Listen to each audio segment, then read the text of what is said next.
দরজায় কড়া নাড়ছে শারদীয় দুর্গোৎসব। সারা দেশে ব্যাপক প্রস্তুতি চলছে। প্রতিমা তৈরিতে ব্যস্ত সময় পার করছেন মৃৎশিল্পীরা। চলছে মণ্ডপ সাজসজ্জার কাজ।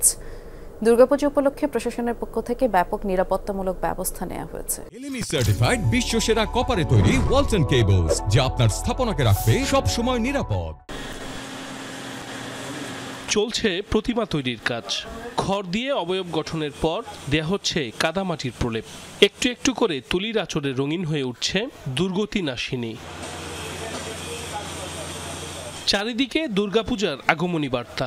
প্রতিদিন ভোর থেকে গভীর রাত পর্যন্ত কাজ করছেন টাঙ্গাইলের মৃৎশিল্পীরা। তবে উপকরণের দাম বেশি হওয়ায় বেড়েছে খরচ। মাটির দাম, সুতলির দাম, বাঁশ, কাঠ সবগুলোর দামই বেশি। যে পরিশ্রম আর যে পরিমাণ খরচ, তাতে আমাদের পোষায় না। পূজার দিন তুমি আসে তো আমাদের কাজ শেষে আসতে পারেন, একদিন যে কাজ করতে পারে একদিন রং দিতে। এবার পূজা হবে জেলার 12টি উপজেলার 1220টি মণ্ডপে। আনুষ্ঠানিকতা নির্বিঘ্ন করতে প্রশাসনের সাথে সভা হয়েছে বিভিন্ন মন্দির কমিটির।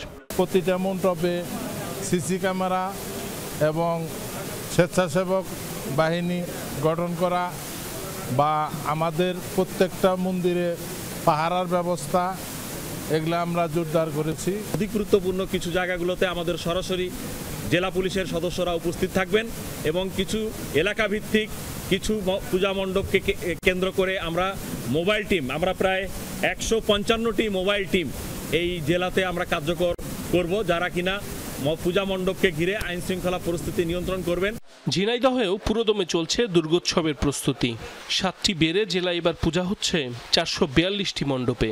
নির্বিঘ্নে উদযাপনের আশা সনাতন ধর্মাবলম্বীদের। কোনো অপরাধমূলক কাজ এগুলো ছাড়াই যেন আমরা আমাদের দুর্গা উৎসবটা পালন করতে পারি। যেহেতু আমরা পবিত্রতার পূজা করি, শুচিতার পূজা করি, সেহেতু যেন সারা বাংলাদেশে এই পবিত্রতা এবং শুচিতা বজায় থাকুক। পূজা উৎসবকে ঘিরে যে কোনো অপ্রীতিকর পরিস্থিতি এড়াতে সতর্ক রয়েছে আইনশৃঙ্খলা রক্ষাকারী বাহিনী। কোনো অসাম্প্রদায়িক শক্তি যেন এই আনন্দটাকে মাটি করতে না পারে, সেই লক্ষ্যে কিন্তু আমাদের ঝিনাইদহ পুলিশের যে নিরাপত্তা, এই নিরাপত্তা আমাদের রয়েছে।